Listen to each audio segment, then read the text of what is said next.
Her brother raised the revolver, but he did not point it at her. He pointed it at the man who had paid him to come. His voice shook, but the gun held steady. I watched her drown once. I'm the one who put her in the water. I will not carry this too. 3 months earlier, that same brother had pushed her into a frozen creek and left her to die, and a cowboy in a brown leather vest had dove in after her. Lorena Beckford stood on the porch of her ranch with a Winchester rifle pressed against her shoulder and the taste of copper on her tongue.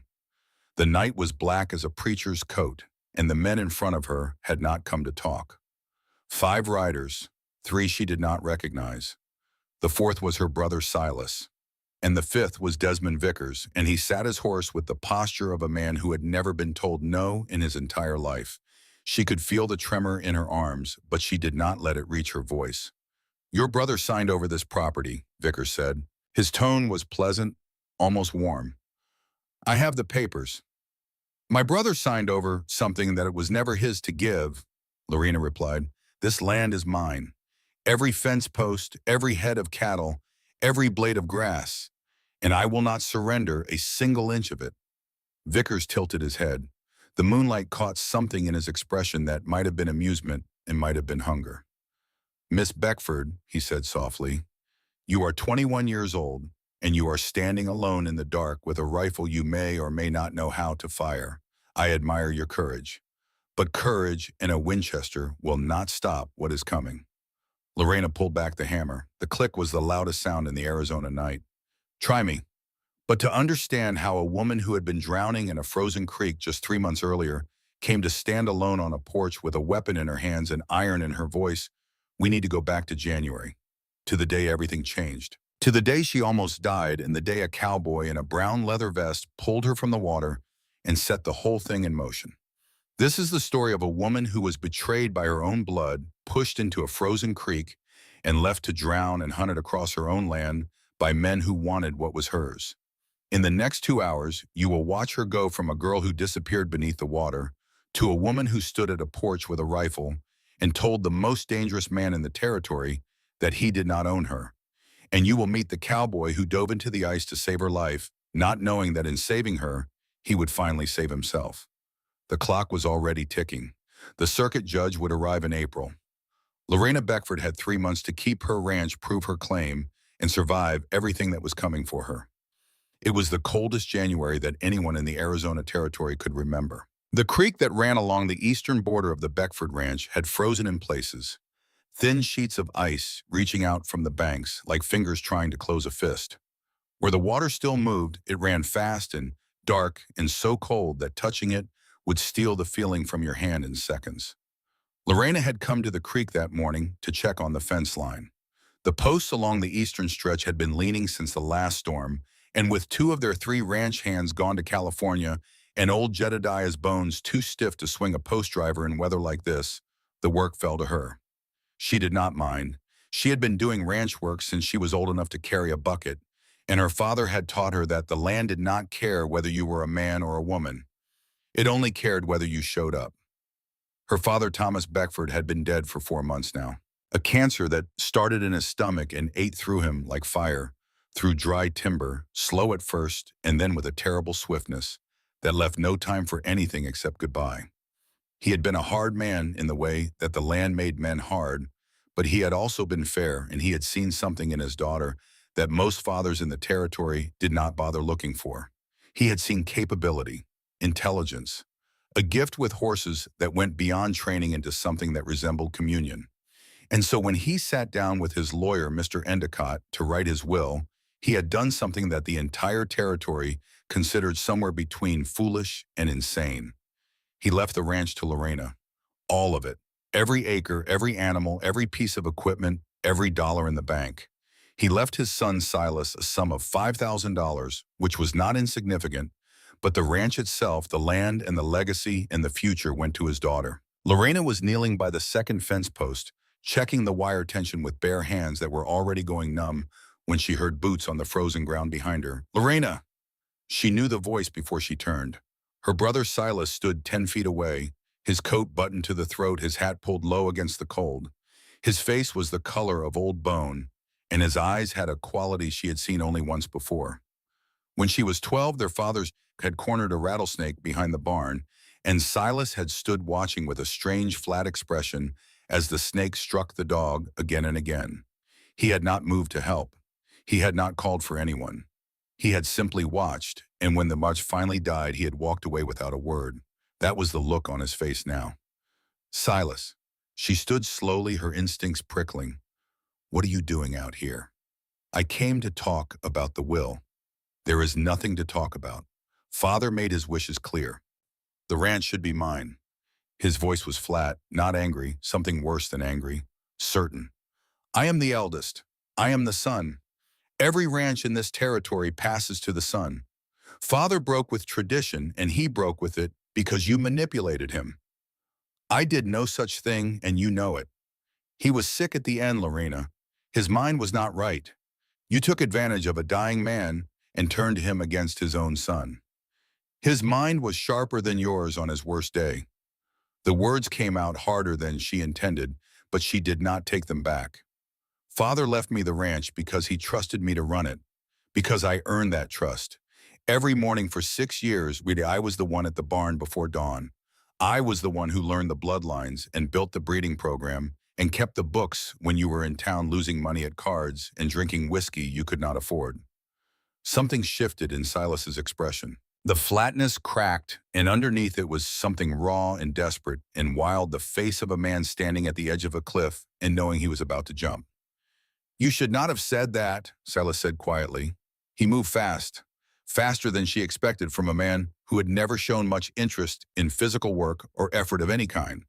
His hands hit her square in the back, both palms flat with a force that spoke of something that had been building for a long time, pressure that had finally found its release.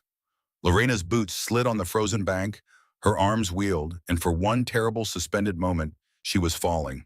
The gray January sky tilting above her and her brother's face receding as the creek bank dropped away beneath her feet. She hit the water and the cold hit her back. It was not like cold, it was like a wall. A solid, crushing, suffocating wall that slammed into every inch of her body at once and squeezed the air from her lungs with the efficiency of a fist closing around a bird. Her heavy wool skirts became anchors, immediately the fabric drinking in the water with a terrible thirst and dragging her downward. She kicked, tried to claw her way toward the surface, but the layers of petticoats in the thick winter dress her mother had sewn before she died were wrapped around her legs like chains, and every movement only seemed to pull her deeper into the dark churning current. Above the surface, sounds reached her in fragments, shouting, muffled and distorted by the water, but she could make out her brother's voice cracking and strange pitched high with what might have been panic and might have been something else entirely. Lorena's mind worked even as her body began to fail. She had always been a thinker, even in crisis, especially in crisis. Her father had taught her that panic was a luxury and clear thinking was a tool, and the tool was more useful. This was not an accident. She had seen Silas's eyes. She had seen the decision in them before his hands ever touched her back. He had planned this. Maybe not today, maybe not this exact moment, but the intent had been living in him for weeks, growing like something poisonous in dark soil, watered by resentment and envy, and the particular brand of entitlement that came from being told your whole life that certain things belonged to you by right. The inheritance, the ranch, the will that said everything went to her. Her lungs burned, the pressure in her chest was enormous, a crushing weight that grew heavier with every second, and she knew that if she opened her mouth, the creek would pour in and finish what Silas had started. The world above became a fading, shimmer gray winter sky seen through dark water, growing dimmer and more distant with each heartbeat. A strange calm began to settle over her, layering itself on top of the terror like snow falling on fire. So this was how it ended, 21 years old. She would never see another spring on the ranch, never watch the foals she had bred take their first stumbling steps across the pasture, never sit on her father's porch at sunset and feel the satisfaction of work well done and land well tended.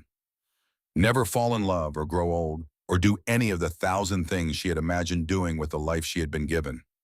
Then something crashed into the water above her with a force that shifted the current itself.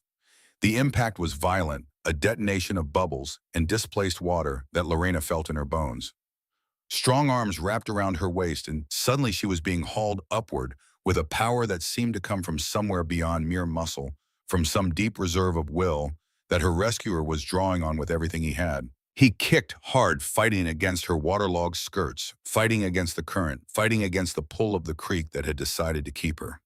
She could feel the strain in every muscle of his body, the desperate effort of a man engaged in a battle he had no intention of losing. Her vision was going, black at the edges, narrowing to a tunnel of fading light.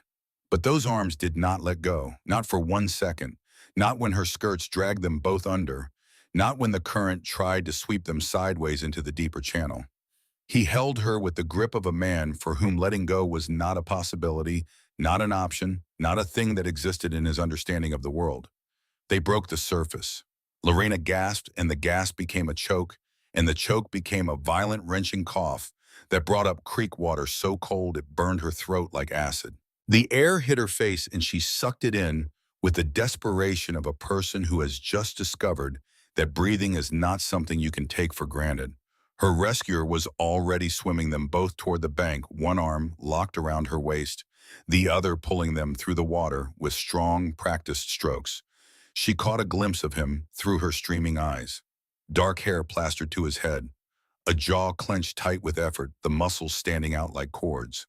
A blue work shirt visible beneath a brown leather vest, both soaked black with creek water. And eyes. She would remember his eyes later when the shock had faded and she could think about the day without her hands shaking. They were the color of good whiskey held up to firelight, amber and warm and fierce, with concentration fixed on the bank, with the absolute focus of a man who would reach it or die in the attempt. Hands grabbed at her from above. People had gathered, drawn by the commotion, and they pulled at her arms and shoulders with a roughness born of urgency rather than carelessness.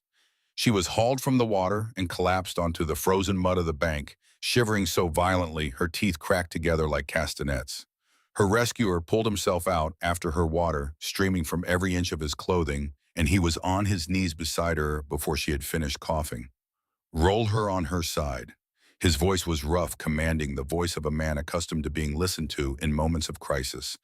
Hands turned to her and she coughed up more water, her body convulsing with the effort of purging the creek from her lungs. That is it. Get it all out. You are safe now. I have got you. But something happened in the seconds after he pulled her from the water. Something small and strange that Lorena would not fully understand until weeks later. His hands had been steady in the creek, steady as granite, sure as iron. Now they trembled. Not much. Not enough that anyone standing at a distance would have noticed. But Lorena was lying right beneath those hands, close enough to feel the vibration in them, and she saw his eyes go somewhere far away.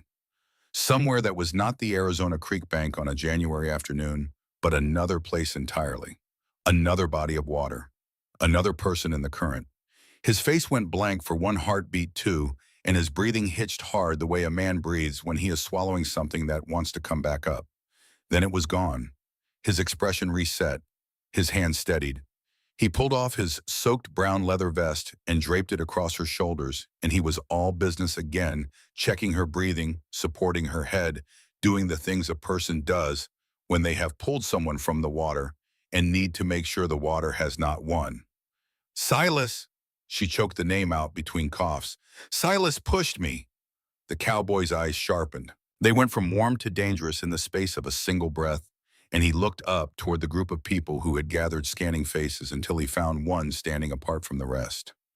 Silas Beckford, 15 feet back, pale as the January sky, his mouth opening and closing without producing sound, his hands hanging at his sides in a way that made them look less like hands and more like evidence. That true? The cowboy asked. His voice had dropped low, the way a man's voice drops when he is working very hard to keep something leashed that wants to be free. She slipped, Silas said quickly, too quickly. I tried to grab her. I missed. That is a lie, Lorena managed. Her voice was raw, broken barely above a whisper, but the words carried a force that surprised everyone who heard them, including Lorena herself. He looked me in the eyes. He put both hands on my back, and he pushed me in. He wants the ranch. An older man stepped forward from the gathered crowd. Horace Tilling, who ran the feed store in town, was a man built like a fence post, thin and hard, and weathered to the color of old rope. His face was grim beneath his wide-brimmed hat, and he pointed one calloused finger at Silas with the certainty of a witness who knows exactly what he saw and has no intention of being told otherwise. I saw it too. I was bringing my wagon past on the road, and I saw the whole thing clear as day. The boy pushed her, both hands, deliberate as a man driving a nail. Two other people in the crowd nodded. A woman Lorena did not recognize, and a young ranch hand from a neighboring property who had been riding the fence line on the far side of the road. Three witnesses. Three people who had seen Silas Beckford try to murder his sister. Silas's face cycled through colors. Red, then white, then a grayish pale that made him look like a man watching his own hanging approach. He scanned the crowd, searching for a friendly face, for someone who might offer doubt or defense, or even simple uncertainty. He found nothing but hard stares and folded arms, and the particular expression that decent people wear when confronted with something indecent. "The ranch should be mine," he said, and his voice cracked high and thin, the voice of a boy rather than a man. "Father was a fool to leave it to a woman. She cannot run it. She will lose everything within a year." He paused, and then he said the thing that would follow him for the rest of his life. "I was doing our family a favor." The words landed in the January air and stayed there heavy and grotesque like a dead animal in the middle of a church. A man had just admitted in front of witnesses that he had tried to kill his sister over property, and he had framed it as an act of kindness. The cowboy rose to his feet. He was tall.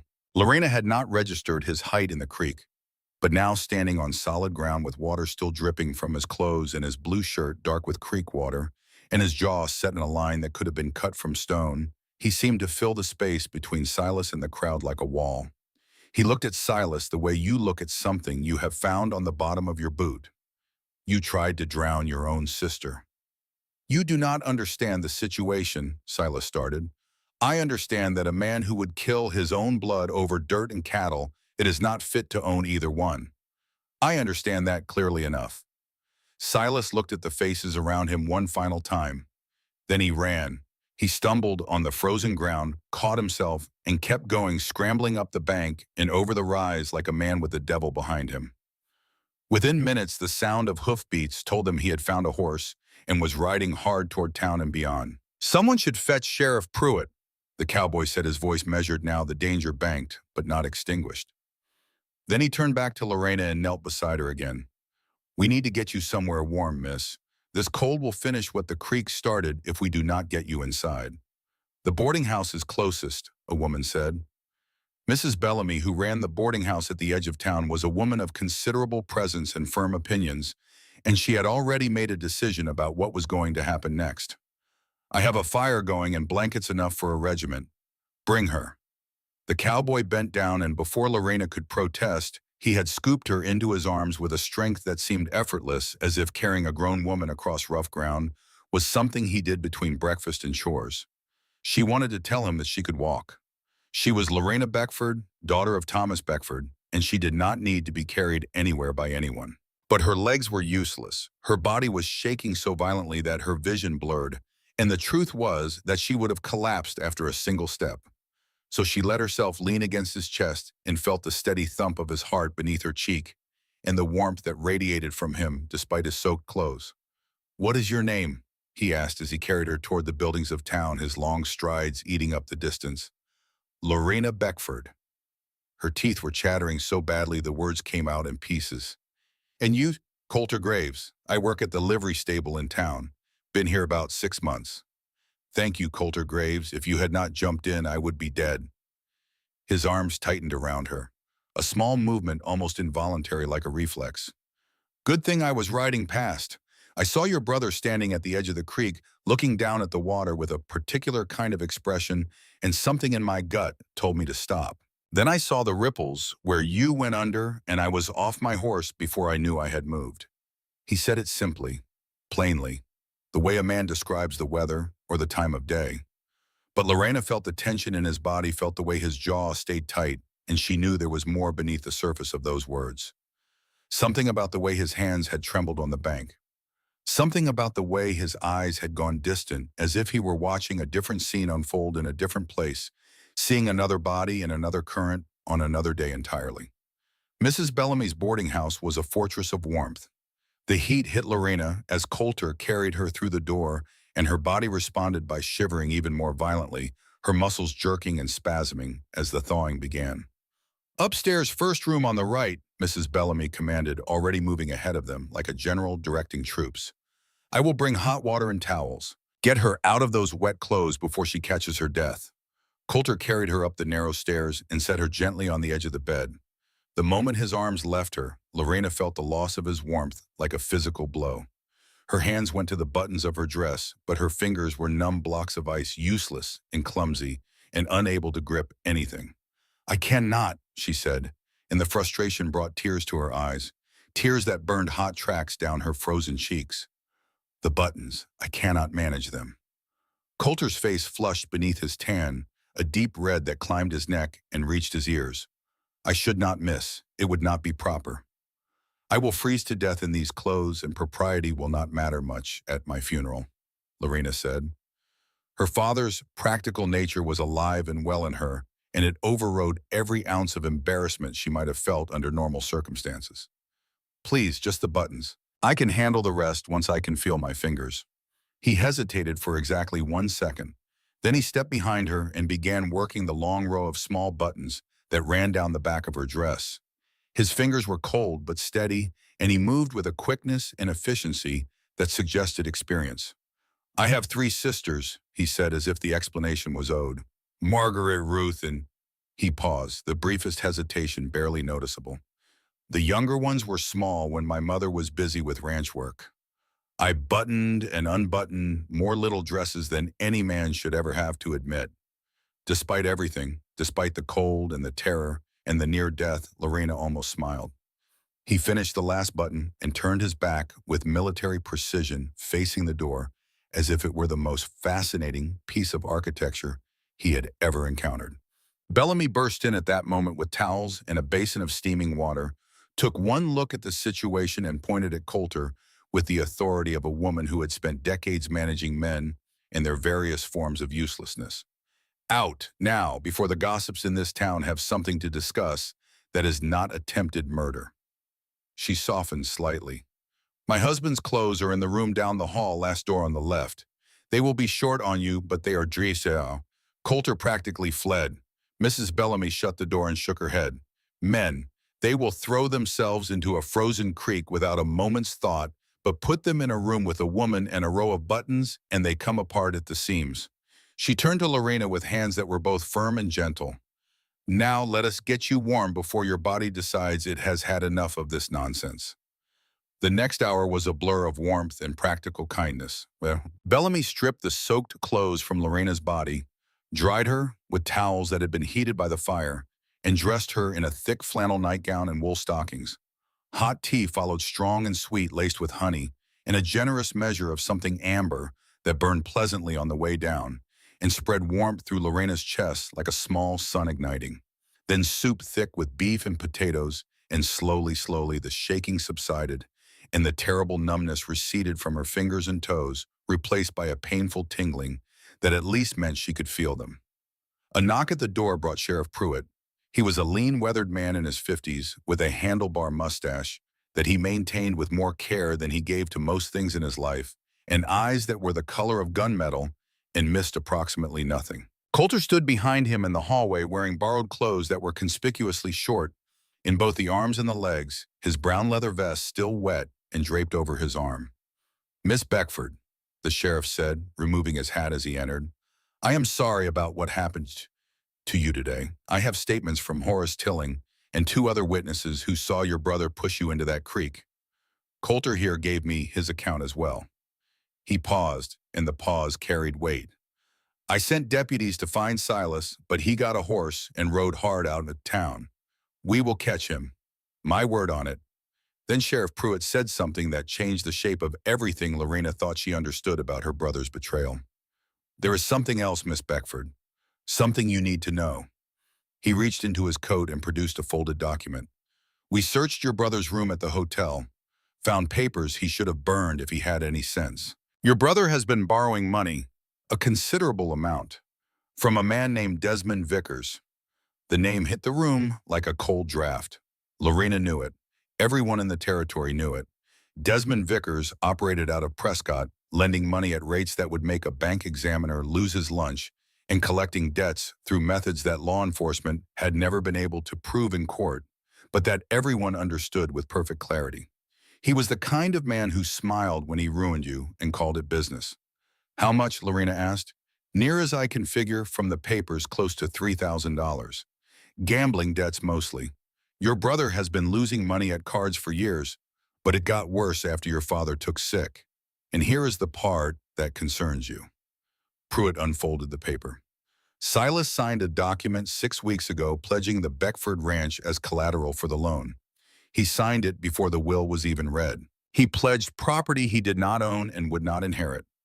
The room was silent. Lorena stared at the document and felt something cold settle in her stomach, something colder than the creek water. He cannot do that, she said.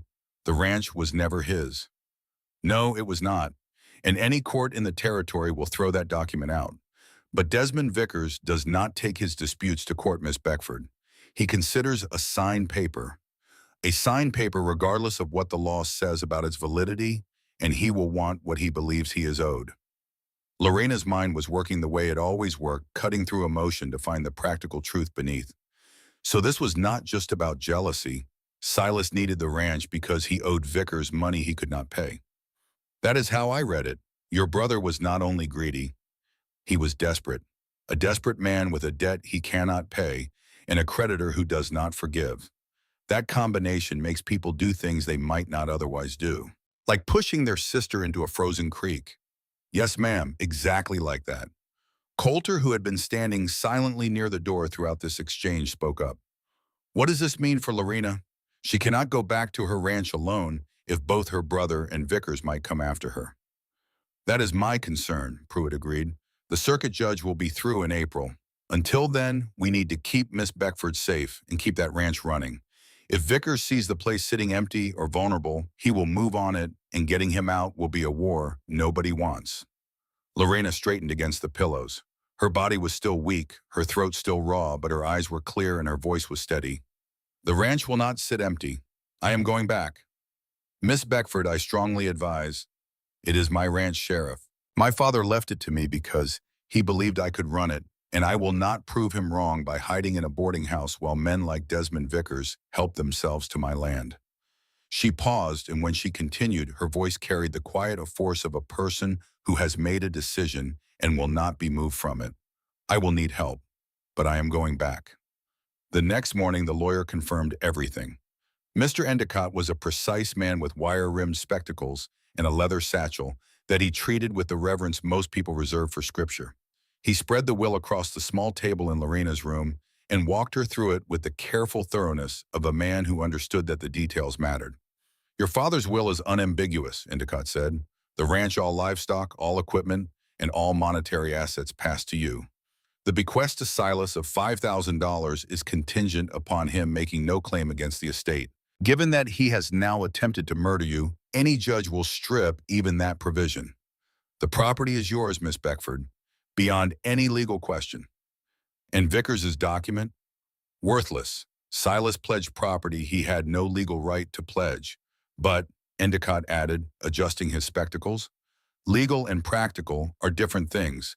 You will need to present yourself at the circuit court in April with my ranch operational and your ownership demonstrated beyond dispute.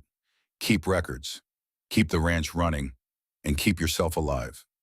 It was after the lawyer left that Coulter made his offer. He was waiting on the porch of the boarding house, his hat in his hands, turning it slowly the way a man does when he is working up to something that matters. His brown leather vest had dried overnight, stiff and water-stained, and he wore it over his blue work shirt with the unself-conscious ease of a man for whom these clothes were not a costume, but a skin. I want to offer you something, he said. I work at the livery now, but that is just about. I grew up ranching in Colorado, horses, cattle, fences, all of it. If you need hands at your ranch, I can be there. I will work for you until you are properly staffed and this situation with Vickers is handled. Lorena studied him. In the morning light, she could see him clearly for the first time without creek water or lamplight or the fog of near death clouding her perception. He was handsome in a rough-hewn way, all hard angles and weathered tan, the face of a man who had spent years under open sky. His shoulders were broad, his hands large and calloused, and he stood with the quiet balance of someone who was accustomed to being on his feet and ready for whatever came next. But it was his eyes that held her, whiskey and firelight, warm and steady and carrying something behind them that was heavy and old and had not yet been spoken aloud. "You barely know me," she said. "Why would you leave the steady job to work on a ranch that may have a target on it? Because you need help, and because I did not pull you out of that creek just to watch you lose everything on dry land." He paused and something shifted behind his eyes, some door opening, briefly onto a room he did not usually let people see. "And because where I come from, when you save someone's life, you do not walk away the next day and hope it works out. You see it through." She could tell there was more, something deeper driving him, something connected to the trembling hands and the distant look on the creek bank. But she did not press. Her father had taught her that some things came out on their own schedule, like a foal choosing its moment to enter the world, and pushing only made the process harder. "Room and board and fair wages when I can afford them," she said. "That is all I can offer right now." "That is enough."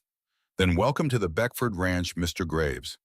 He reached into his saddlebag and pulled out a pair of leather gloves. They were women's gloves, well-worn and beautifully made, the kind of thing a person kept not because of their monetary value, but because they carried the weight of love.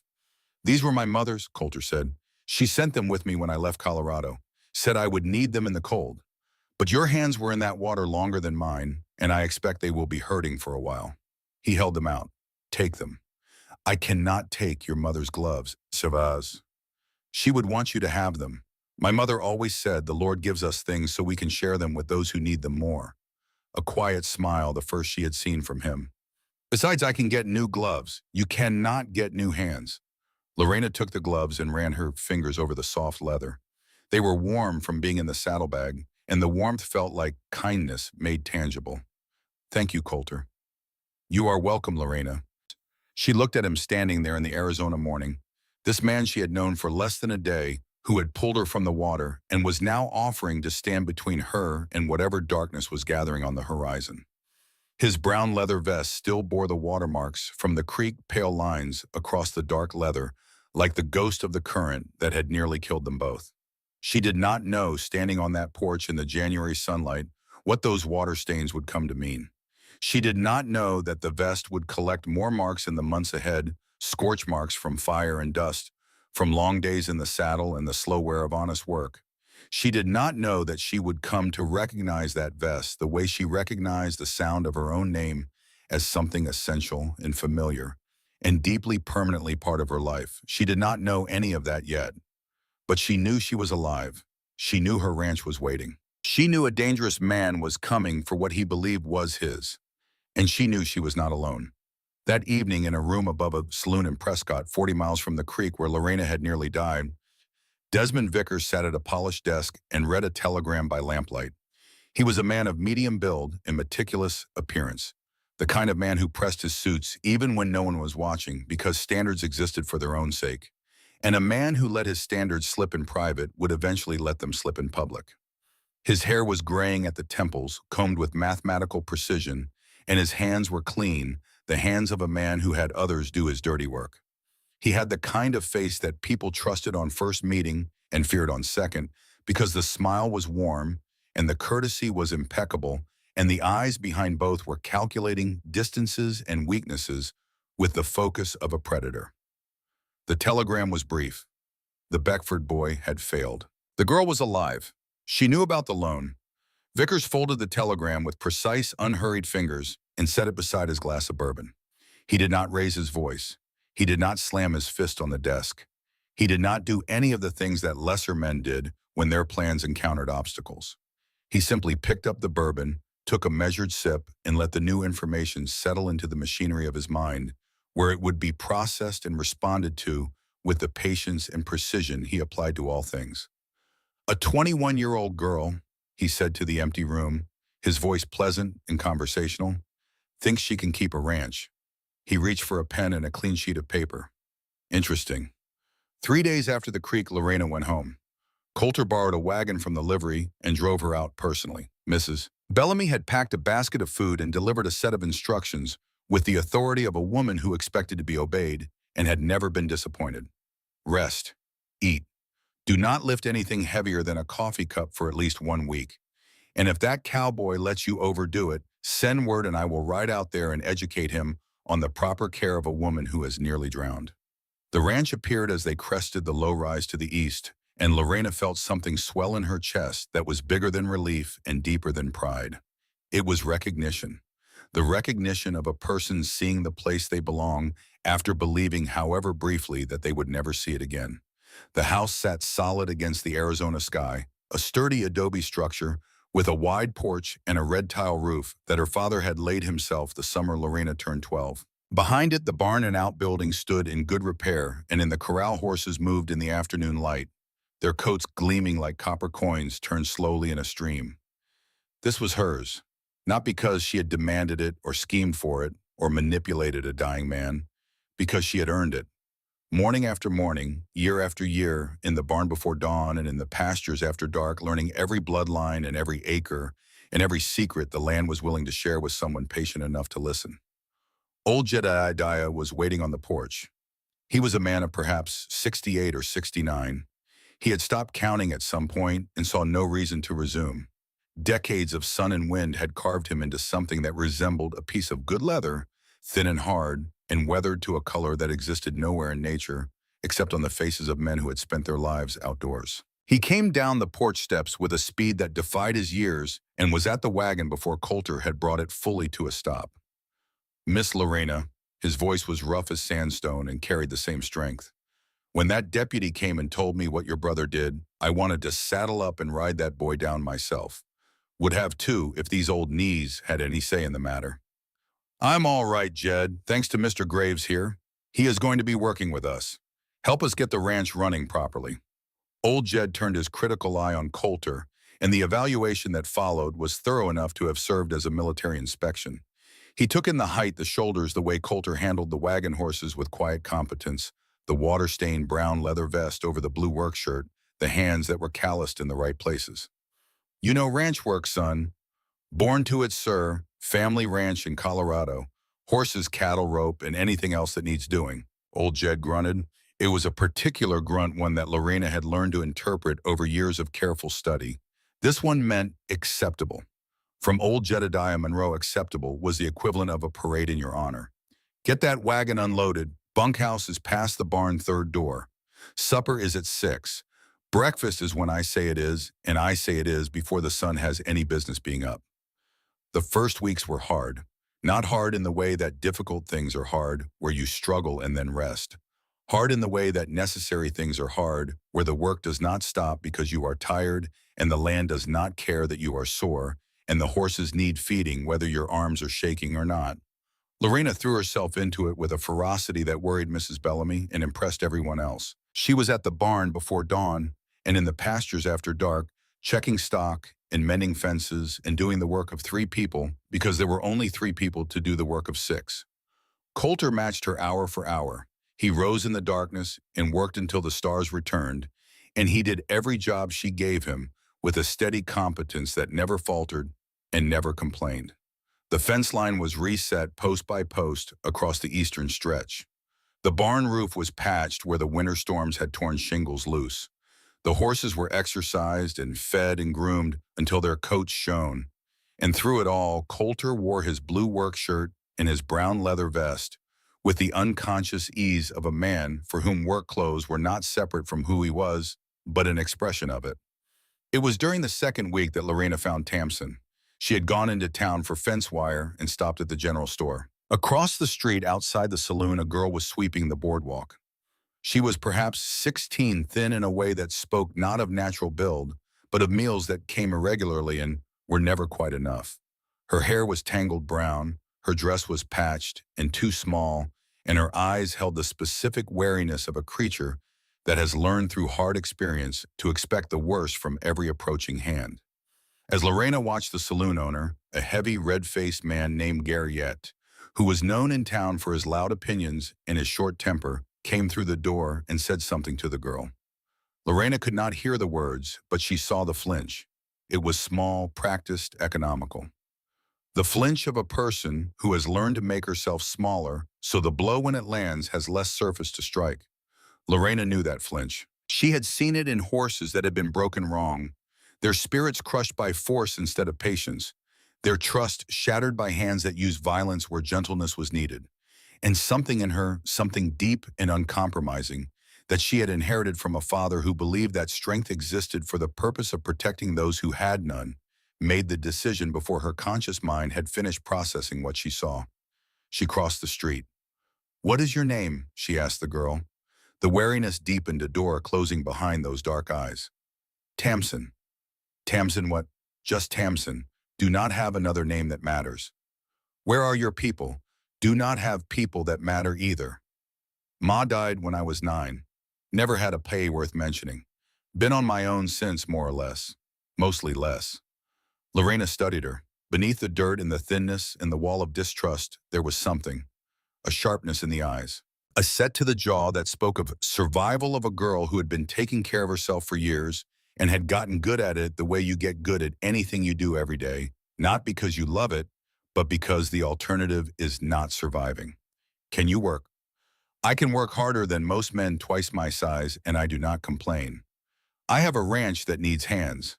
There is a room 3 meals a day and fair wages. The work is hard and the hours are long. But no one on my ranch will speak to you the way that man just did. That I promise you." Something flickered in Tamsin's expression. It might have been hope, or it might have been the suspicion that hope was a trap, which in Tamsin's experience, it usually had been. "Why?" she asked. "You do not know me." "Because I know what it looks like when someone needs a chance and nobody is offering one. And because my father taught me that you do not walk past a person in trouble and pretend you did not see them." Tamsin came to the ranch that afternoon with everything she owned in a canvas sack that weighed less than a newborn foal. She was suspicious of the house, suspicious of the food, suspicious of old Jed's gruff silence and Coulter's quiet courtesy. She ate her first dinner like a person who expected the plate to be taken away before she finished, and she slept with one eye open for the first week the way animals sleep in places they do not yet trust. But it was with the horses that Tamsin began to change. Lorena put her to work in the barn, mucking stalls and hauling water, and within days the girl had drifted toward the animals with a pull that was gravitational. She talked to them, not the way most people talk to horses, but seriously as if she were conducting important conversations about matters of substance. And the horses listened. They turned their ears toward her voice and stepped closer and lowered their great heads for her touch, and Lorena recognized in Tamsin the same gift she had seen in the mirror. The ability to communicate with creatures who could not speak but had everything in the world to say. One evening after Tamsin had gone to bed and old Jed had retired to the bunkhouse, Lorena and Coulter sat on the porch and watched the stars emerge. The coyotes were calling in the distance, their voices weaving together in the ancient wild harmony that was the soundtrack of every Arizona night. "That girl," Coulter said quietly, "she reminds me of someone." "Who, Q?" "You." Lorena looked at him. "I was never that thin or that frightened." "No, but you have the same look sometimes. The one that says you have been fighting for everything and you are tired of fighting, but you will not stop because stopping is not something you know how to do." The observation was closer to the truth than Lorena wanted to admit, and she let it settle for a moment before changing the subject. "Tell me about Colorado. You mention your family, but you always stop short of something. Like there is a door you open halfway and then close again." Coulter was quiet for a long time. The coyotes called, the stars brightened. The silence between them grew dense with the weight of something that had been waiting to be said. "I had 3 sisters," he began, and his voice had gone very still. "Margaret, who is 2 years younger. Ruth, 5 years younger. And Abigail. Abigail was 7 years younger than me. Was." Lorena heard the word and felt its edge. "She was 8 years old." Coulter's eyes were fixed on some point in the darkness, some place that existed only in his memory. "She was playing by the river that ran past our ranch. Big river, snowmelt from the mountains, fast and cold and deeper than it looked. I was supposed to be watching her. I was 18 and I was supposed to be watching her, and instead, I was on the fence line 100 yards away, trying to impress my father with how fast I could string wire." He stopped. His hands were in his lap, and Lorena could see them clenching and unclenching in a slow rhythm, a heartbeat made visible. "I heard her scream." By the time I reached the bank, she was already in the current. The water had her, and it was moving fast, and she was so small.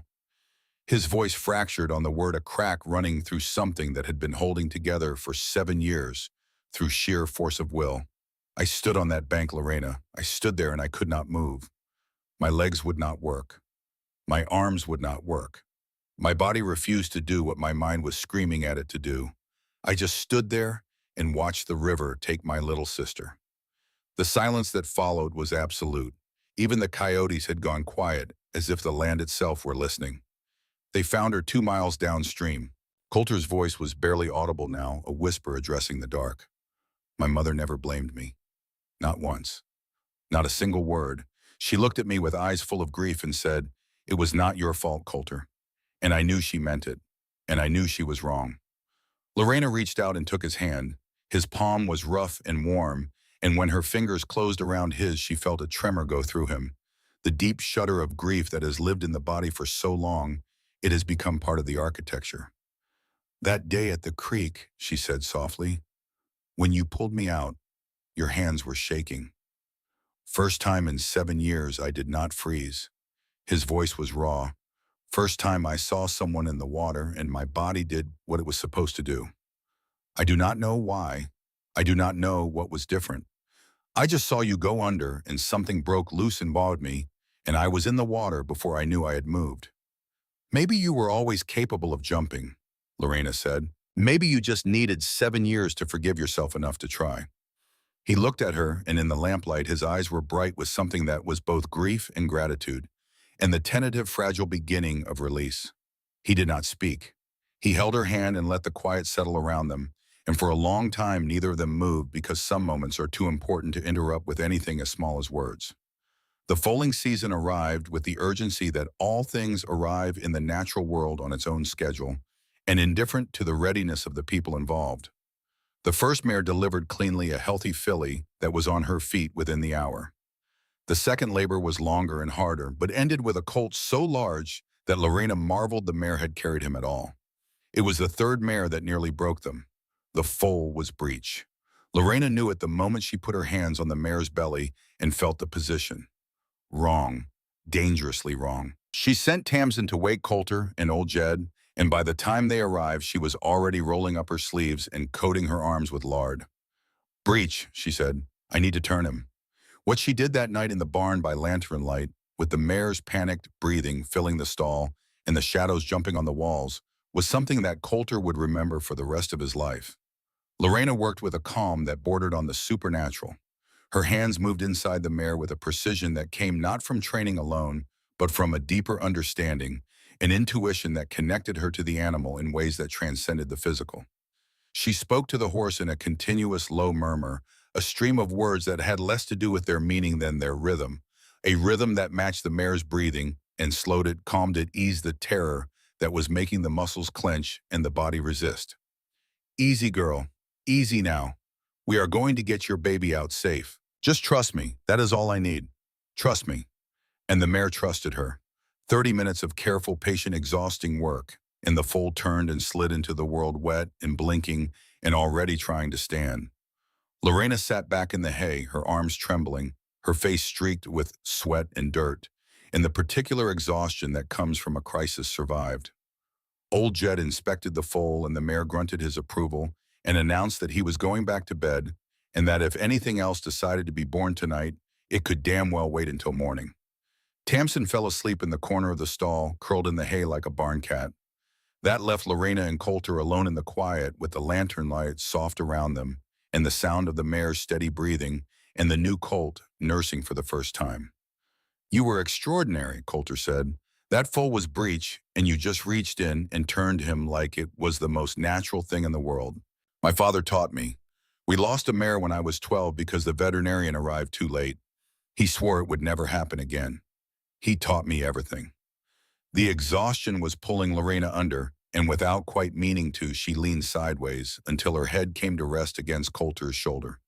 She felt him go still, a beat of uncertainty. Then his arm came around her, gently drawing her closer, and she heard him exhale long and slow, the sound of a man finally setting down something he had been carrying For so long, he had forgotten what it felt like to put it down. "Is this all right?" she murmured. "This is more than all right." They stayed that way until dawn, lightening the sky, her head on his shoulder and his arm around her, both too content to move despite the discomfort of the hay beneath them. When old Jed found them in the morning light, he took one look at their faces, retreated to the house without a word, and poured himself a cup of coffee with a small, knowing smile that he would have denied producing if anyone had asked. The morning after the foaling, the first threat arrived. Coulter found it nailed to the ranch gate when he went to open it for the morning feed. A single piece of paper, the handwriting neat and precise, the kind of penmanship taught in expensive schools. "Return what is owed or pay in other ways. You have been warned." No signature. None was needed. Lorena read it twice. She folded it and put it in her pocket. She did not panic. She did not weep. She walked to the barn, saddled her horse, and rode the entire perimeter of the ranch, checking every fence, every gate, every approach. When she returned, she cleaned her father's Winchester, loaded it, and placed it beside the front door. "He is testing," she told Coulter that evening. "He wants to see if I scare. Do you?" "Yes, but he will never know it." 2 weeks later, Desmond Vickers came himself. He arrived in a polished black buggy, which was unusual for the territory. Most men rode, but Vickers was not most men, and the buggy announced his presence the way a flag announces an army. 2 men rode behind him on horseback, broad-shouldered and expressionless, the kind of men whose primary qualification was their willingness to do whatever the man who paid them asked. Lorena met him on the porch. She did not invite him inside. She did not step down. She stood at the top of the steps in her work clothes, her hair tied back, her father's Winchester leaning against the railing within easy reach, and she watched Desmond Vickers approach her house with the unhurried confidence of a man who had been taking things from people for so long that he had forgotten there was any other way to live. He was exactly as she had expected. Medium height, immaculate suit, graying hair, and a smile that was pleasant on the surface and mechanical underneath. He removed his hat. "Miss Beckford, my name is Desmond Vickers. I believe we have a matter of business to discuss." "My brother's debt is not my business, Mr. Vickers. He pledged this property as collateral." "He pledged property he did not own. That document has no legal standing, and any lawyer in the territory will confirm it." Vickers tilted his head. Behind the smile, something recalculated. He had expected a frightened girl. He was meeting something else. "Perhaps you do not understand how these arrangements work in practice."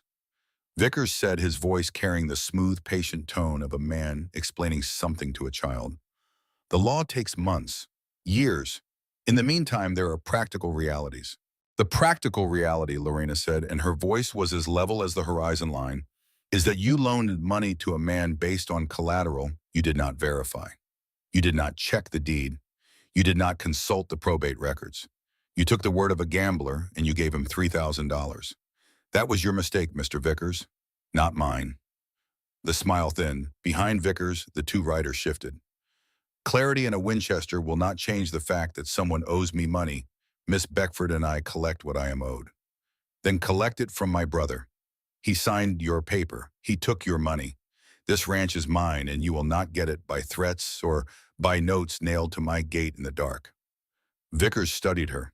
Something genuine moved across his face, surprise or interest or the particular attention of a predator encountering unexpected resistance.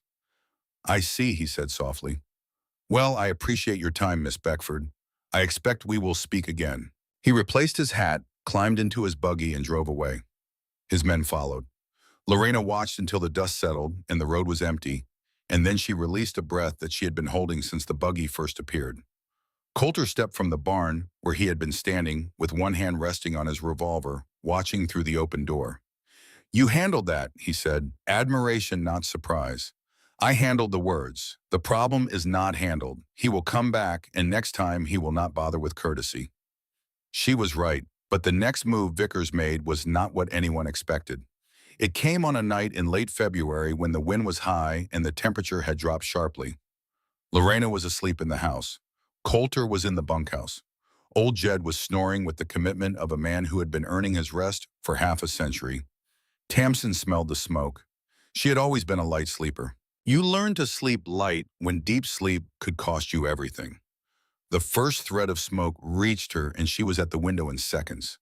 The barn was burning. Flames were climbing the east wall, driven by the wind, growing with terrible speed. Inside the barn were 6 horses, including 2 pregnant mares worth more than everything else on the ranch put together. Tamsin ran, barefoot across frozen ground to the iron bell by the water trough, and she rang it with everything she had. The clanging shattered the night, brought Coulter sprinting from the bunkhouse, and old Jed stumbling behind, and Lorena flying from the house with her rifle in one hand and her coat half on.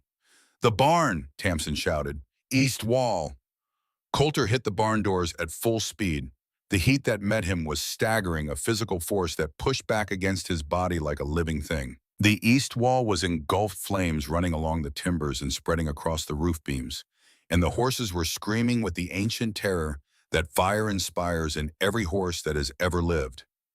He went in without hesitation, because that was who Coulter Graves was, a man who went in. Lorena was behind him in seconds. Together they threw open stall doors and drove the panicking horses toward the exit, shouting, slapping rumps, dodging hooves that struck out blindly in the smoke and chaos. The pregnant mares were the hardest, heavy and terrified and unwilling to move, and it took both of them to drive the animals through the smoke and out into the night. A burning timber fell from the roof and caught Coulter across the right arm. The pain was white hot, a searing line from wrist to elbow that sent his vision white at the edges. He staggered but kept his feet. He grabbed the last horse by the halter with his unburned hand and hauled the animal through the door and into the open. Old Jed and Tamsin had organized a bucket line from the trough, and for 2 hours they fought the fire, throwing water and beating at flames and doing the stubborn, exhausting work of people who refuse to let what they have built be destroyed. The east wall was gone and part of the roof had collapsed, but the structure stood and every horse was alive. Lorena found Coulter sitting on an overturned bucket by the corral. His right arm was cradled against his chest. The brown leather vest was scorched black across the shoulder, and the smell of burned leather hung around him like smoke. His face was gray with pain. "Let me see," she said, kneeling beside him. The burn ran along his forearm, angry and blistering. She cleaned it with water and wrapped it with strips torn from a clean flour sack, her hands gentle on his damaged skin. She could feel the pain he was holding behind his clenched jaw, the effort of not making a sound, and something about the intimacy of the moment. Her hands on his body, his breath in her hair, the shared exhaustion and the shared relief, and the knowledge that they had just survived something together cracked open. Something between them that had been building since the first night on the porch. "You could have been killed," she said, and her voice was not steady. "The horses would have died. You could have died, Coulter. But I did not." He reached up with his good hand and tucked a strand of hair behind her ear. The gesture was so tender, so unexpected that Lorena's breath stopped. "And that girl you brought home rang the bell that saved everything. You chose well with her, Lorena. She has more courage than she knows." Sheriff Pruitt came the next morning. He found kerosene and boot prints and the remains of a fire that had been set with professional care. "Arson," he said. "Deliberate. This was not your brother. This was someone hired. This has Vickers all over it. Can you prove it?" "Not yet, but it goes into the case for April. The circuit judge will hear everything." The barn was rebuilt. Coulter worked with one good arm, and old Jed worked with 5 decades of construction knowledge, and Tamsin proved surprisingly capable with a hammer. Within 2 weeks, the east wall was stronger than before. Word came from Sheriff Pruitt in early March that Silas had been caught near Tucson trying to cross into Mexico. He was being held in the territorial jail there awaiting transfer for trial. Lorena allowed herself one full breath of relief when she heard the news. It was the first she had taken since January. Then Captain Brashear arrived from California. He was a career military man who had been buying cavalry horses for 15 years and who regarded exaggeration and overselling with the same contempt he reserved for cowardice. He inspected Lorena's 3-year-olds with the meticulous attention of a man spending government money. Lorena walked him through the breeding program herself. She explained the bloodlines, the temperament testing, the endurance training, and the diet. She spoke with the authority of a person who knew her subject so thoroughly that embellishment would have been an insult to the material. The horses spoke for themselves. Coulter stood behind her through the entire inspection. Silent, solid, present, not speaking for her, not interpreting, not rescuing, Simply there, his brown leather vest and his bandaged arm, and his steady presence communicating something that words would have diminished. This woman is not alone, but she does not need me to speak for her. Captain Brashear examined 6 horses. He rode 3. He watched Lorena put the others through their paces. And when he finished, his expression carried as much admiration as a military officer would permit himself to display. These are exceptional animals, Miss Beckford. I will take all 6 at your asking price, and I will return in the fall. The sale was enough to keep the ranch running for a year, enough to hire hands when the time came, enough to prove in the language that courts and banks understood that Lorena Beckford could do exactly what her father had believed she could do. That evening, with old Jed in town and Tamsin asleep, Lorena and Coulter sat on the porch with a bottle of wine and a sunset that was putting on a performance so extraordinary that it seemed personally addressed to them. Layers of orange and gold and deep violet stacked above the horizon like light made into music. "You were remarkable today," Coulter said. "Brashear has bought horses from every ranch in 3 territories, and I have never seen him look at a seller the way he looked at you. He respects the horses. He respects the woman who raised them, and so do I." Coulter set down his glass and turned to face her. In the dying light, his eyes were the color of everything warm in the world. "Lorena, I need to tell you something." "Tell me." "I am in love with you. I have been falling since the first day at the creek, and every day since has made me more certain. I know I am a hired hand. I know you own this place, and I work on it. I know that complicates things, but I do not care about complications. I love you, Lorena Beckford.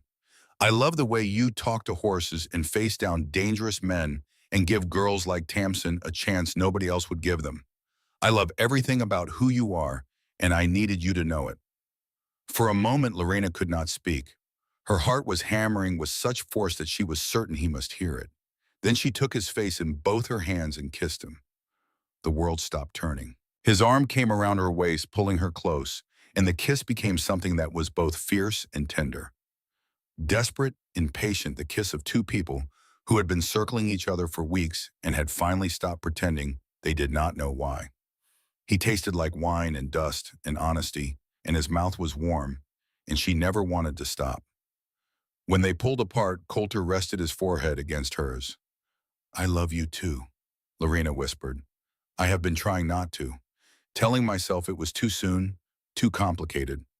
But I have lost that argument completely." Coulter Graves. He kissed her again, and the stars came out above them, and for a single perfect moment, the world held nothing but warmth and possibility. Then boots on frozen ground shattered it all. Old Jed came around the corner of the house at a pace that should not have been possible for a man his age. His face was white, the white of a man carrying news that cannot wait. "Miss Lorena?" He was breathing hard. "Just came from town. Sheriff Pruitt sent word." Lorena stood. Coulter rose beside her, his good hand moving to his hip. "What happened?" "Your brother, Silas." Old Jed swallowed. "He broke out of the jail in Tucson, killed a deputy doing it. He is gone, Miss Lorena, and the trail is pointing this direction." The hope in Lorena's chest did not die. She refused to let it. But it hardened the way iron hardens in the forge, taking on an edge that had not been there before. She looked at Coulter. He looked at her. And between them, without a word, passed an understanding as deep and clear as water. Whatever was coming, they would face it together. Lorena walked into the house, took the Winchester from beside the door, and began to load it. The days after the news were the longest Lorena had ever known. Sheriff Pruitt rode out to the ranch the morning after old Jed brought word. He came with a deputy and a face that carried the weight of a man who had been keeping the peace for 30 years and could feel it about to break. "He killed Deputy Rollins getting out," Pruitt said, standing in Lorena's kitchen with his hat in his hands. "Took his horse, his sidearm, and his provisions. A farmer outside Tucson saw a rider matching his description heading northwest 2 days ago. That puts him somewhere between here and Prescott." "Prescott," Lorena said. "That is where Vickers operates." "Yes, it is, and that thought has been sitting in my stomach like a stone since I heard." Pruitt posted a deputy at the ranch and promised another when he could spare one. But everyone in the room understood the mathematics. A sheriff with a territory the size of several eastern states and a handful of deputies could not mount a permanent defense of one ranch against a man like Desmond Vickers. That evening, Coulter cleaned every weapon on the property. His burned arm was healing but still stiff, and he worked the rifle actions with his left hand doing most of the work and his right contributing what it could. Lorena sat across from him at the kitchen table with her father's Winchester, and between them the oil and the rags and the brass cartridges, arranged in neat rows, looked less like maintenance and more like preparation for a war. "I will not let him near you," Coulter said quietly. "I know. If Vickers is behind this, it will not be just Silas. Vickers keeps men for exactly this kind of situation." "I know that too." Lorena set down the Winchester and met his eyes. "But I am not leaving, Coulter. I am not running. They will find me here on my porch on my land." "I am not asking you to run. I am asking you to let me stand beside you." "I would not have it any other way." Old Jed spoke from his corner by the stove. "I may be old, but I can still shoot straight enough to hit what I aim at. And that girl Tamsin has more grit than half the men in this territory. We are not as thin as it looks, Miss Lorena." Lorena looked at the three of them.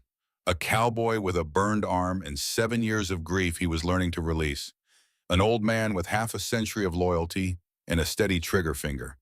And somewhere in the back room, a girl who had come here with nothing and was discovering day by day what it meant to have something worth protecting. Not an army, but hers. The waiting was its own form of torment. Each day without news was worse than bad news, because bad news has a shape you can build a defense around. Lorena threw herself into work with a ferocity that left her hands raw and her muscles aching, and Coulter matched her, and old Jed kept the routine turning with the stubborn consistency of a man who knew that normalcy in the face of danger was its own kind of weapon. Tamsin watched. She did not ask about Silas or Vickers or why Lorena kept the Winchester within arm's reach at all times. She observed the way she had observed the world since she was old enough to understand that survival meant seeing things before they saw you. One morning when Lorena was alone in the barn, Tamsin appeared in the doorway. "You told me something when you brought me here," Tamsin said. Her voice was steady, but her hands were fists at her sides. "You said you do not walk past someone in trouble and pretend you did not see them." "I remember. So I need you to know that if trouble comes, I am not hiding. You gave me a home. I defend it." Lorena looked at this girl who had arrived thin and wild and trusting nothing, and saw someone she barely recognized. Not the wary creature from the saloon boardwalk. A young woman with steel in her spine and a loyalty that had been earned, not bought. "Then I am going to teach you to ride fast," Lorena said.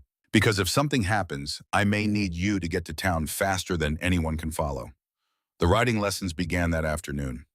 Tamsin took to horseback the way she took to everything involving horses, with a natural, instinctive grace that made it look less like learning and more like remembering.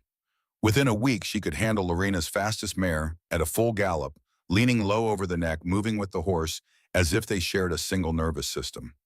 She rode the way some people breathe without visible effort, as if she had been doing it always, and was only now being given the opportunity.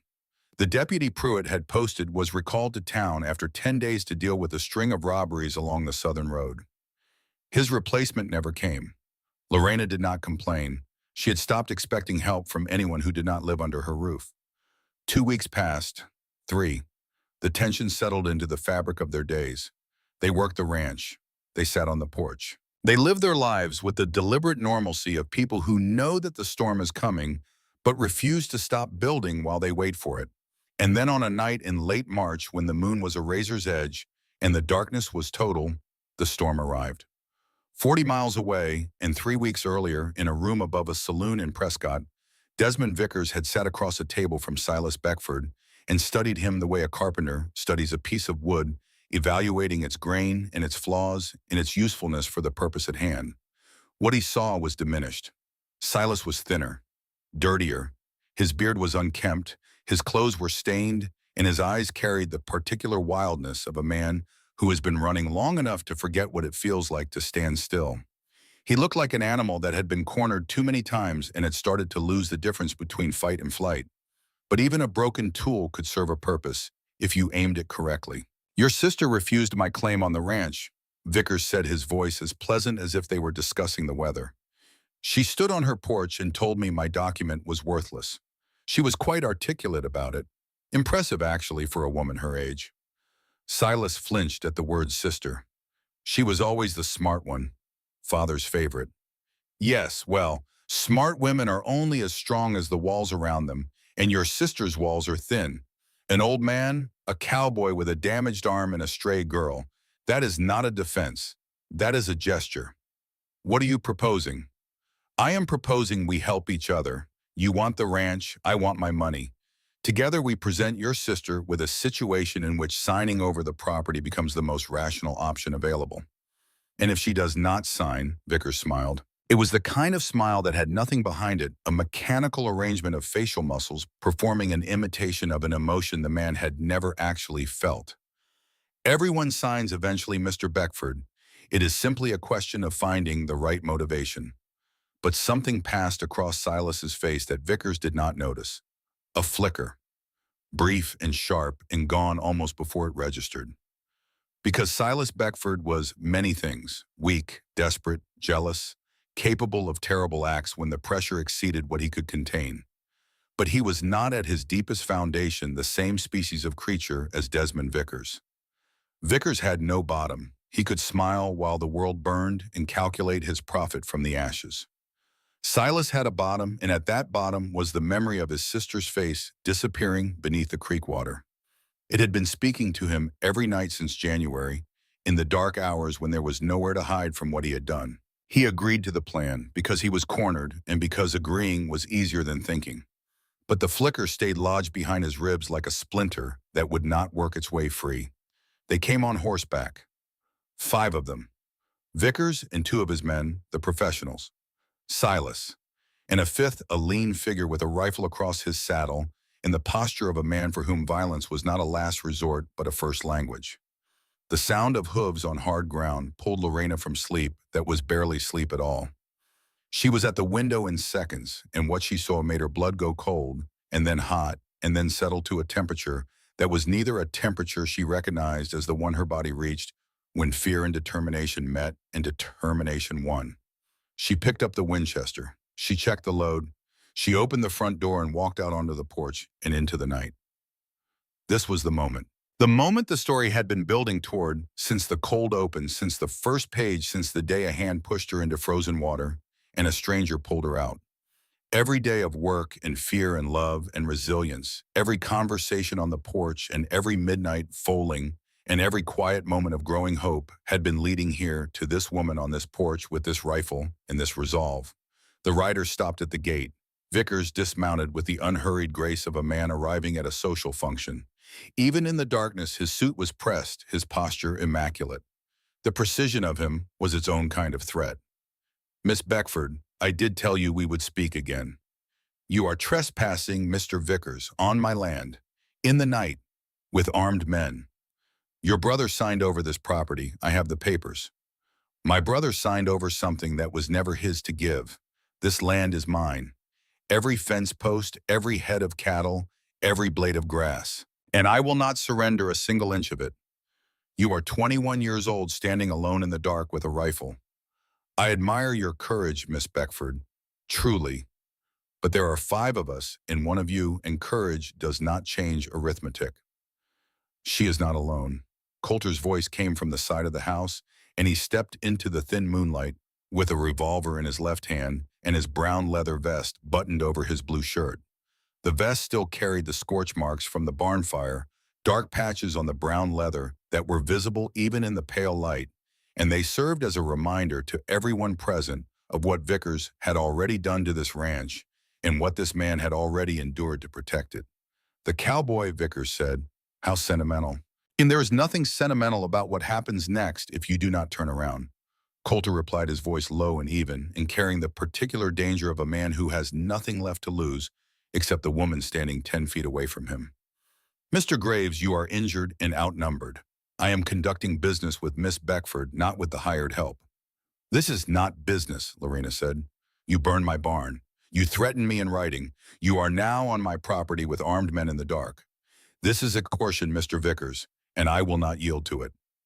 Old Jed materialized at the far corner of the house with a shotgun that was older than most of the people present, but no less lethal for its years. He said nothing. Old Jedediah Monroe had never been a man who wasted words when a shotgun could make the same point more efficiently. 3 against 5. The numbers were not good. Everyone standing in the Arizona night understood that if shooting started, the outcome would be measured in bodies, and the uncertainty of whose bodies would be the only thing preventing anyone from pulling a trigger. Vickers turned to Silas. "Mr. Beckford, perhaps you would like to talk to your sister. Help her understand the situation." Silas dismounted. He walked toward the porch with the revolver hanging at his side, and Lorena watched him come with a feeling that existed beyond fear and beyond anger, in a place that belonged to siblings who had shared a childhood and now stood on opposite sides of something that one of them had broken. He stopped at the bottom of the porch steps. He looked up at her. In the faint light, his face was a map of everything that had happened since January. Thinner, older, carrying weight that had nothing to do with his body and everything to do with what was inside it. "Lorena," his voice was hoarse. "Silas. He wants me to tell you to sign. He wants me to convince you this is the only way. Is that what you want?" Silas looked at the revolver in his hand. He looked at Vickers sitting on his horse with the empty smile. He looked at the armed men who would put bullets in his sister if the word was given. And then he looked back at Lorena, and something in his face opened like a door that has been locked for months and finally gives way. Beneath the desperation and the shame and the wreckage of every wrong choice he had ever made was not rage, not jealousy, grief, vast, drowning, consuming grief. "I pushed you into that creek," he whispered. "I put my hands on your back and I watched you go under. And every night since every single night, I close my eyes and see your face disappearing beneath the water. And I hear myself saying it was a favor." His voice cracked, broke, reassembled itself with visible effort. "I told people I was doing our family a favor by murdering my own sister." His hand with the revolver was trembling. "I am not a good man, Lorena. I have known that for a long time. Maybe I have always known it. But I am not this." He looked at Vickers. "I am not him." And then Silas Beckford did something that no one in the darkness expected, least of all himself. He raised the revolver and pointed it directly at Desmond Vickers. "It is over," Silas said. His voice still shook, but the gun held steady enough. "I will not let you kill my sister. I will not stand here and watch it happen. I watched her drown once. I am the one who put her in the water. I will carry that for the rest of my life. But I will not carry this too." The mask fell from Vickers' face for the first time since Lorena had encountered him. The courtesy dropped and the smile disappeared, and what remained was something cold and flat and reptilian, the face of a man who had never cared about anyone or anything except the accumulation of what he wanted. "Mr. Beckford, you are making a very serious mistake. I have made nothing but mistakes for as long as I can remember. But this one is not a mistake. This is the first right thing I have done in years." Vickers' hand moved toward his coat. His men raised their rifles. Coulter stepped forward. Old Jed's shotgun came up. The night balanced on a wire 5 seconds from becoming a graveyard. Then hoofbeats. Distant, then growing, then thundering. More hoofbeats than 2 or 3 riders could account for. Many more. Sheriff Pruitt came over the rise at a gallop with 4 deputies and 8 men from town behind him. The torches they carried painted the darkness in shifting orange light, and the sound of their arrival was like a wave breaking, sudden and overwhelming and impossible to resist. Tamsin had ridden in the dark. Somewhere between Lorena stepping onto the porch and the confrontation reaching its breaking point, the girl had slipped out the back of the house, saddled the fastest mare in the corral without a sound, and ridden 3 miles to town at a full gallop, through darkness so complete that one wrong step would have killed both horse and rider. She had done it because Lorena had taught her to ride. She had done it because old Jed had shown her that courage was not the absence of fear, but the decision that something else mattered more. And she had done it because a woman she barely knew had walked past a saloon 6 weeks ago and refused to pretend she did not see a girl who needed help. Vickers's men surrendered immediately. Professionals understand when the mathematics have shifted past recovery, and these were professionals to the bone. They dropped their weapons, raised their hands, and let the deputies take them without a word of resistance or a single backward glance at the man who had been paying them. Loyalty purchased with money evaporates the moment the money stops being worth the risk, and these men had made that calculation in the time it took the torchlight to reach their faces. The 5th man, the lean one with the rifle, did not even dismount. He simply set the rifle on the ground, turned his horse, and rode away into the darkness. One of the deputies started after him, but Pruitt called him back. There would be time for that later. Tonight was about the people on this porch and the people at this gate and the reckoning that had been 3 months in coming. Vickers himself did not so much surrender as cease to resist. He sat on his horse with his hands visible and his face arranged into the mask of blankness that he wore like armor, and when Sheriff Pruitt informed him that he was under arrest for arson, extortion, trespassing, and conspiracy, he said nothing. The calculations were already running behind his eyes, the legal strategies assembling themselves, the defenses constructing. But the handcuffs went on and the horse was led away, and for the first time in a long career of taking what he wanted from people who could not stop him, Desmond Vickers was the one being taken. Silas laid the revolver on the ground and put his hands behind his back without being asked. The deputy who handcuffed him was careful about it, almost gentle, because everyone who had been watching knew what had just happened. A man who had tried to kill his sister 3 months ago had just turned a loaded weapon on the most dangerous person in the territory to protect her. It did not erase January. It did not undo the creek or the drowning or the months of terror, but it was something complicated and imperfect and human, the way all acts of redemption are when they come from people who have done terrible things. Sheriff Pruitt approached the porch. He looked at Lorena standing there with her Winchester and her bare feet and her nightgown, and the expression of a woman who has just faced down death on her own terms and won. "Miss Beckford," he said and tipped his hat. "You all right?" "I am standing on my own porch on my own land, Sheriff. I am all right." Pruitt nodded. "That girl of yours, that Tamsin, she rode into town bareback in the dark and pounded on my door hard enough to wake the dead. Said you were in trouble and that if I did not get moving, she would come back here and handle it herself. I believed her." Lorena looked past the sheriff to where Tamsin sat on the mare at the edge of the torchlight, her hair wild and her feet bare, and her face carrying an expression that was not a smile but was something better. The expression of a person who has discovered what they are capable of. "So did I," Lorena said. The trial came in April exactly as the clock had promised. Circuit Judge Harwood was a man of few words and precise justice who had been riding the territorial circuit for 2 decades and had developed an immunity to speeches, excuses, and theatrical displays of remorse. He heard the evidence, he weighed it, and he delivered his rulings with the efficiency of a man who had too many cases and too little time for anything that was not directly relevant to the matter at hand.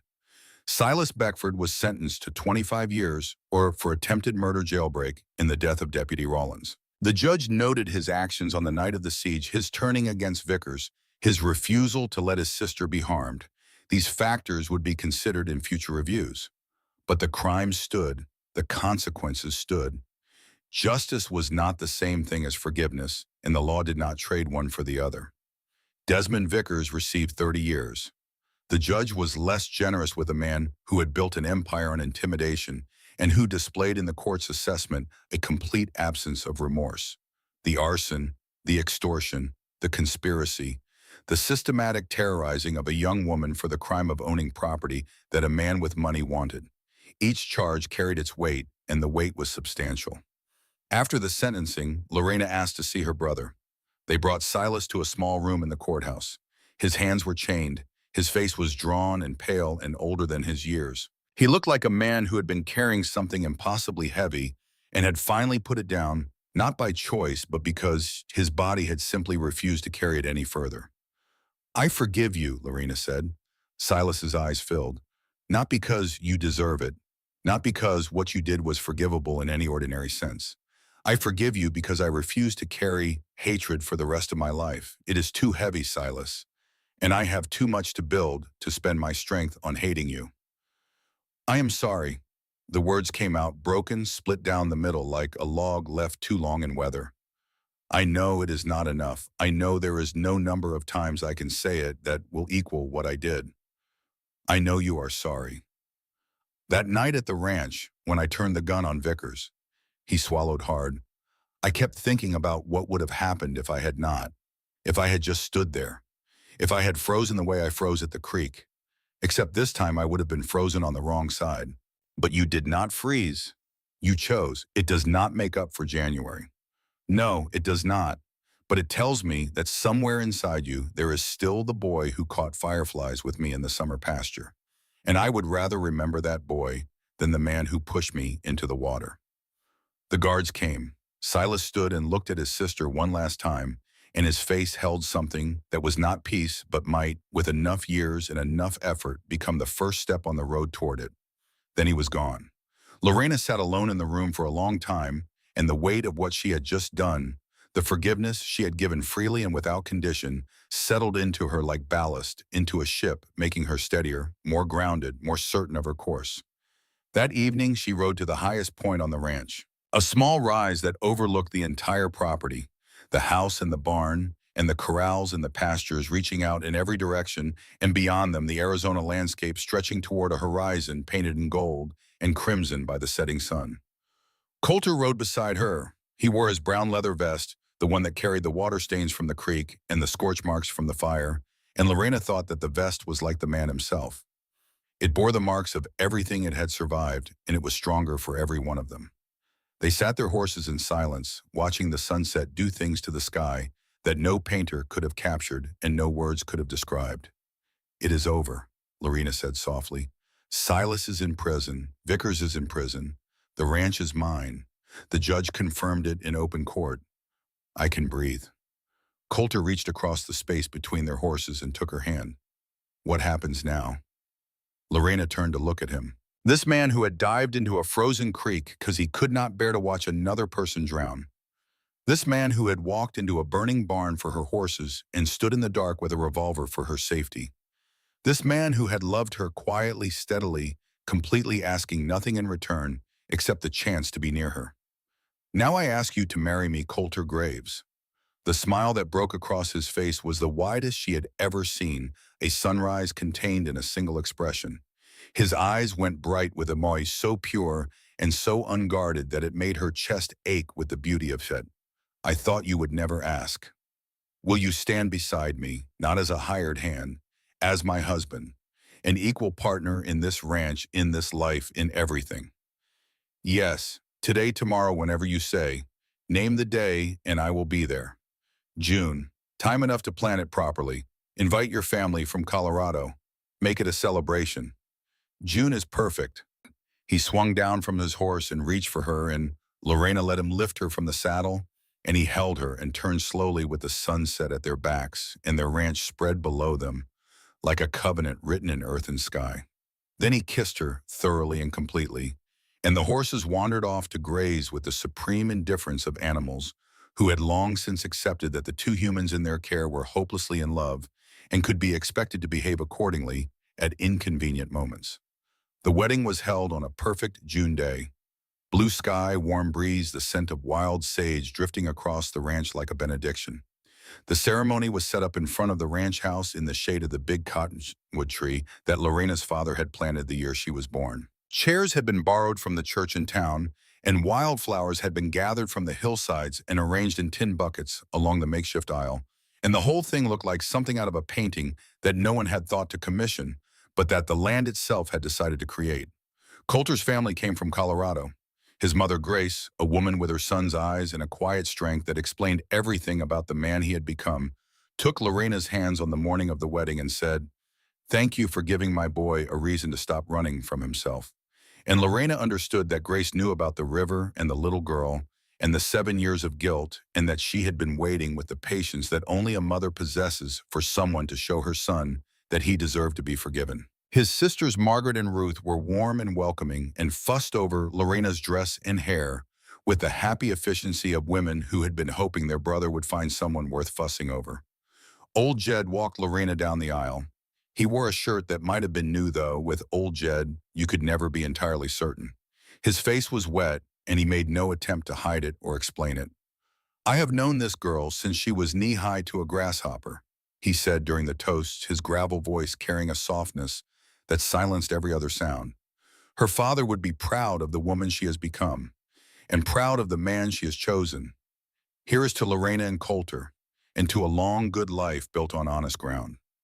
Tamsin stood as witness. She wore a new dress, the first she had owned in years, and she stood straight and tall and did not smile because Tamsin was not built for easy smiles. But her eyes held something more valuable, a certainty, a belonging, the knowledge that she was exactly where she was meant to be. Sheriff Pruitt raised a glass to courage. Horace Tilling raised one to second chances in the mysterious workings of Providence. Mrs. Bellamy raised hers and announced that if Coulter Graves gave Lorena a single moment of trouble, he should remember that she knew where he slept and was not afraid of long rides. The laughter carried across the ranch and probably reached the next county. When Coulter kissed his bride, the cheer that erupted scattered the horses in the far pasture and sent the birds up from the cottonwood trees in a great wheeling cloud of wings and song. The years that followed were good years. Not easy because nothing earned is ever easy, but good in the way that a life built on solid ground and honest work and deep love is good. The ranch prospered. Lorena's breeding program became known throughout the territory and then throughout the state when Arizona achieved statehood. Captain Brashear returned every fall, bringing more officers, more orders, more recognition. Buyers came from as far as Virginia and Kentucky, and Lorena took quiet, fierce pride in knowing that her father's faith had been justified. She had taken what he had given her and made it grow. Coulter worked beside her as a true partner, contributing his knowledge and his strength without ever trying to take the reins from the woman who had built it all. He managed the cattle operation and the physical infrastructure of the ranch, and Lorena managed the horses and the business, and between them, they built something that was greater than either could have built alone. Their first child arrived the following spring. A boy they named Joseph after Lorena's father. He had his mother's dark hair and his father's whiskey-colored eyes, and from the moment he could walk, he followed his parents to the barn with the single-minded determination of a child who has already decided what he wants to be. 2 years later, a daughter. They named her Grace after Coulter's mother. She had her father's stubbornness and her mother's gift with horses, and before she turned 5, she was helping gentle the foals with a natural talent that made old Jed shake his head in wonder and mutter that the good Lord had decided to put all the horse sense in the territory into one family and let everyone else fend for themselves. Old Jedediah passed in his sleep on a winter night, quiet and peaceful the way he had lived.